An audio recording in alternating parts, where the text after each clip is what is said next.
ಬೆಳಗಾವಿಯಲ್ಲಿ ಉರ್ದು ಹಾಗೂ ಇಂಗ್ಲಿಷ್ ಬ್ಯಾನರ್ಗೆ ತೀವ್ರವಾಗಿ ವಿರೋಧ ವ್ಯಕ್ತವಾಗಿದೆ.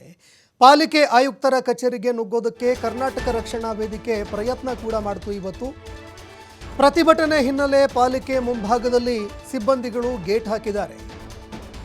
ಆದರೂ ಕೂಡ ಗೇಟ್ ತೆಗೆದು ಒಳಗಡೆ ನುಗ್ಗಿದ್ದಾರೆ ಕರವೇ ಕಾರ್ಯಕರ್ತರು.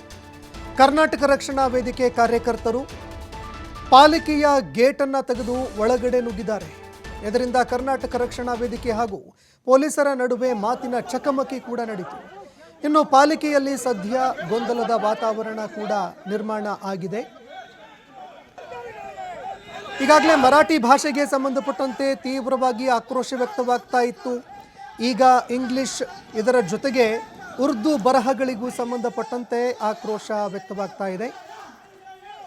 ಪಾಲಿಕೆಗೆ ನುಗ್ಗೋದಕ್ಕೆ ಇವತ್ತು ಕರವೇ ಕಾರ್ಯಕರ್ತರು ಪ್ರಯತ್ನ ಮಾಡಿದ್ರು. ಗೇಟ್ಗೆ ಬರ್ತಾ ಇದ್ದಂತೆ ಪೊಲೀಸರು ತಡೆ ಹಿಡಿದ್ರು.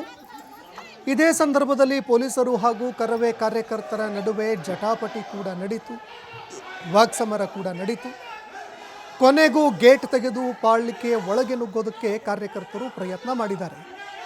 ಏನೋ ದೃಶ್ಯಾವಳಿಯಲ್ಲಿ ನೋಡ್ತಾ ಇದ್ದೀರಿ, ಪೊಲೀಸರು ಎಷ್ಟೇ ತಡೆಯೋದಕ್ಕೆ ಪ್ರಯತ್ನ ಮಾಡಿದರೂ ಕೂಡ ಮಾಡ್ತಾ ಇದ್ರಿ. ನಮಗೆ ಬಹಳ ಅಭಿಮಾನಿ, ವಿಶೇಷವಾಗಿ ತಮಗೆ ನಾವೆಲ್ಲರೂ ಅಭಿನಂದನೆಗಳನ್ನು ಸಲ್ಲಿಸ್ತೀವಿ. ಆದರೆ ತಮ್ಮ ಕೆಳಮಟ್ಟದ ತಾವು ಎಲ್ಲರೂ ಕೂಡ ಗಮನ ಹರಿಸಕ್ಕಾಗಂಗಿಲ್ಲ.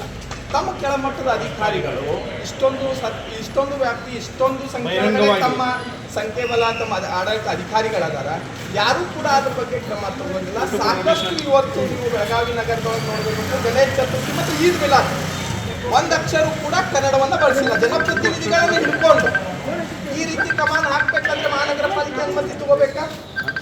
ಯಾವುದೇ ಒಂದು ಶುಭಾಶಯಗಳು ಕೋರಿ ಬ್ಯಾನರ್ ಹಾಕ್ಬೇಕಂದ್ರೆ ಮಹಾನಗರ ಪಾಲಿಕೆ ಅಧಿಕಾರಿಗಳ ಅನುಮತಿ.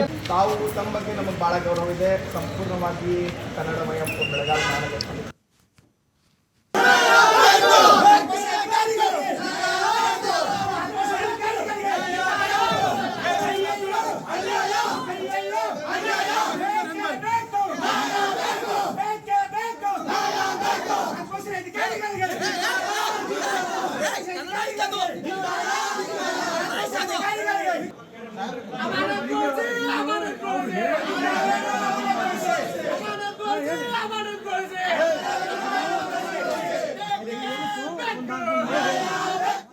ಈ ಬಗ್ಗೆ ಮತ್ತಷ್ಟು ಮಾಹಿತಿ ಕೊಡ್ತಾರೆ ಪ್ರತಿನಿಧಿ ಶ್ರೀಧರ್ ಕೋಟಾರಗಸ್ತಿ ಫೋನ್ ಸಂಪರ್ಕದಲ್ಲಿ ಜಾಯ್ನ್ ಆಗಿದ್ದಾರೆ. ಶ್ರೀಧರ್, ಇಡೀ ರಾಜ್ಯದಾದ್ಯಂತ ಈ ಕನ್ನಡ ಫಲಕಗಳಿಗೆ ಸಂಬಂಧಪಟ್ಟಂತೆ ಆಕ್ರೋಶ ವ್ಯಕ್ತವಾಗಿತ್ತು, ಹೋರಾಟ ಕೂಡ ನಡೀತು. ಬೆಳಗಾವಿಯಲ್ಲಿ ಇದು ತೀವ್ರ ಆಕ್ರೋಶಕ್ಕೆ ಕಾರಣ ಆಗಿತ್ತು. ಮರಾಠಿ ಭಾಷೆಗೂ ಸಂಬಂಧಪಟ್ಟಂತೆ, ಬರವಣಿಗೆಗೂ ಸಂಬಂಧಪಟ್ಟಂತೆ ಆಕ್ರೋಶ ವ್ಯಕ್ತವಾಗಿತ್ತು. ಆದರೆ ಈಗ ಇಂಗ್ಲಿಷ್ ಹಾಗೂ ಉರ್ದು ಪದ ಬಳಕೆ ಏನು ಬ್ಯಾನರ್ಗಳನ್ನು ಅಳವಡಿಕೆ ಮಾಡಲಾಗಿತ್ತು, ಅದರ ವಿರುದ್ಧ ಕರವೇ ಮುತ್ತಿಗೆ ಹಾಕೋದಕ್ಕೆ ಪ್ರಯತ್ನ ಮಾಡಿದೆ. ಏನೆಲ್ಲ ಆಗ್ರಹಿಸಿದ್ದಾರೆ ಕರವೇ ಕಾರ್ಯಕರ್ತರು? ಈ ಬಗ್ಗೆ ಮತ್ತಷ್ಟು ಮಾಹಿತಿ ಕೊಡೋದಾದ್ರೆ. ಸಂತೋಷ್, ಬೆಳಗಾವಿ ಮಹಾನಗರ ಪಾಲಿಕೆ ವ್ಯಾಪ್ತಿಯಲ್ಲಿ ಏನು ಈದ್ ಮಿಲಾದ್ ಹಬ್ಬದ ಪ್ರಯುಕ್ತವಾಗಿ ಸಾಕಷ್ಟು ಒಂದು ಏನು ಶುಭಾಶಯ ಕೋರಿ ನಾಮಫಲಕ ಅಳವಡಿಸಲಾಗಿತ್ತು. ಅದರಲ್ಲಿ ಸರ್ಕಾರಿ ನಾಮಫಲಕಗಳಾಗಿರ್ಬೋದು, ಖಾಸಗಿ ನಾಮಫಲಕಗಳಾಗಿರ್ಬೋದು, ಹೀಗೆ ಈ ಒಂದು ನಾಮಫಲಕಗಳಲ್ಲಿ ಉರ್ದು ಮತ್ತು ಇಂಗ್ಲಿಷ್ ಭಾಷೆನ ಬಳಕೆ ಮಾಡಲಾಗಿದೆ. ನಗರದ ತುಂಬೆಲ್ಲೂ ಎಲ್ಲಿಯೂ ಕೂಡ ಕನ್ನಡ ಭಾಷೆಯಲ್ಲಿ ನಾಮಫಲಕ ಕಂಡು ಬರಲಿಲ್ಲ.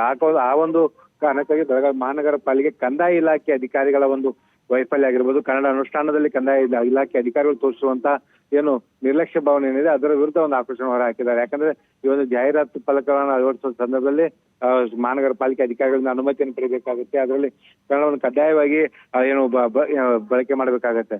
ಅದು ಎಲ್ಲಿ ಕೂಡ ಇದನ್ನ ಬಳಕೆ ಮಾಡದ ಹಿನ್ನೆಲೆಯಲ್ಲಿ ಮಹಾನಗರ ಪಾಲಿಕೆ ಅಧಿಕಾರಿಗಳು ಏನು ತೋರಿಸ್ತಿರ್ತಕ್ಕಂಥ ನಿರ್ಲಕ್ಷ್ಯದ ವಿರುದ್ಧ ಇವತ್ತು ಕರ್ನಾಟಕ ರಕ್ಷಣಾ ವೇದಿಕೆ, ನಾರಾಯಣಗೌಡ ಬಣದ ಕಾರ್ಯಕರ್ತರು ಒಂದು ಮಹಾನಗರ ಪಾಲಿಕೆ ಮುಚ್ಚಿ ಹಾಕಿದ್ರು. ದೀಪಕ್ ಗುಣ ನೇತೃತ್ವದ ಕಾರ್ಯಕರ್ತರು ಒಂದು ಕನ್ನಡ ವಿರೋಧಿ ಚಟುವಟಿಕೆ ಮಾಡ್ತಿರ್ತಕ್ಕಂಥ ಅಧಿಕಾರಿಗಳ ವಿರುದ್ಧ ಒಂದು ಕ್ರಮ ತೆಗೆದುಕೊಳ್ಬೇಕು, ಅವರನ್ನ ಅಮಾನತ್ ಮಾಡಬೇಕು ಅನ್ನೋ ಒಂದು ಆಕರ್ಷಣೆ ಹೊರ ಹಾಕಿದೆ. ಮತ್ತೊಂದ್ ಕಡೆ ಏನು ಬೆಳಗಾವಿ ಮಹಾನಗರದಲ್ಲಿ ಸಂತೋಷ್ ಏನು ಭಾಷಾ ರಾಜಕೀಯ ಮುಂದುವರೆದಿದೆ ಅಂತ ಹೇಳ್ಬೋದು. ಮರಾಠಿ ಭಾಷಿಕ ಓಲೈಕೆ ಆಗಿರ್ಬೋದು, ಉರ್ದು ಭಾಷಿಕ ಓಲೈಕೆ ಆಗಿರ್ಬೋದು, ಆ ಒಂದು ಓಲೈಕೆ ರಾಜಕಾರಣ ಮುಂದುವರೆದಿರ್ತಕ್ಕಂಥ ಕಾರಣಕ್ಕಾಗಿ ಎಲ್ಲೇ ಒಂದ್ ಕಡೆ ರಾಜ್ಯ ಸರ್ಕಾರದ ಕನ್ನಡ ಕಡ್ಡಾಯ ಅನುಷ್ಠಾನಗೊಳಿಸುವಂತ ನಿಟ್ಟಿನಲ್ಲಿ ಏನೆಲ್ಲ ಅಧಿಕಾರಿಗಳು ಪ್ರಯತ್ನ ಪಡ್ತಾ ಇದ್ದಾರೋ ಅದೇ ಒಂದು ಪ್ರಯತ್ನಕ್ಕೆ ಇಲಾಖೆಯಲ್ಲಿ ಇರ್ತಕ್ಕಂಥ ಅಧಿಕಾರಿಗಳಾಗಿರ್ಬೋದು ಮತ್ತು ಪಾಲಿಕೆ ಚುನಾಯಿತರಾಗಿ ಬಂದಿರ್ತಕ್ಕಂಥ ಕೆಲ ಸದಸ್ಯರಾಗಿರ್ಬೋದು ಇದಕ್ಕೆ ಒಂದು ಅಡ್ಡಿಯಾಗಿರ್ತಕ್ಕಂಥದ್ದು ಕೂಡ ಈ ಒಂದು ಘಟನೆಯಿಂದ ಗೊತ್ತಾಗ್ತಾ ಇದೆ. ಸಂತೋಷ್, ಧನ್ಯವಾದಗಳು ಶ್ರೀಧರ್ ನಿಮ್ಮೆಲ್ಲ ಮಾಹಿತಿಗಳಿಗೆ.